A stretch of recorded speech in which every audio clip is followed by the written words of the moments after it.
হেরে যুবক, এমনটা ভাবার কোনো কারণ নাই যে আল্লাহ বুঝি তোমারও দাড়ি চুল পাকা পর্যন্ত সময় দিবেন না। রে বাপ না, কার মৃত্যু কখন চলে আসে কে জানে। কত বাবাকে দেখছি সন্তানের লাশ কাঁধে নিয়ে যাইতেছে।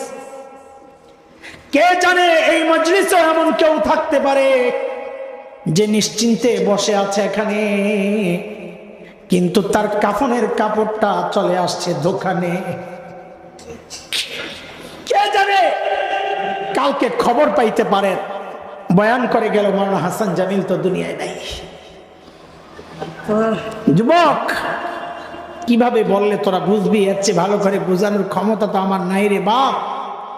শেষ একটা চেষ্টা আমি করতে পারি যদি তোরা আমাকে সুযোগ দেস, সেটা হইলো তোরা আমার সামনে আয়, আমার সামনে আয়, তোদের পাও গুলো আমার সামনে মেলে দে।